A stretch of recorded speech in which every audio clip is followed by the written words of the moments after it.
Hey everyone and welcome back to another video. In this video, I'm going to show you how to connect your payment method to the Caviar app. Now this video is going to be particularly useful for individuals. Let's say that you want to go ahead and pay for meals on Caviar.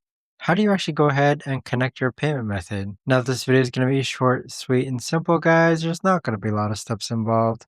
Now, in order to do this, what you're first going to do is log on to the Caviar app. Next, click on Account on the bottom right-hand corner.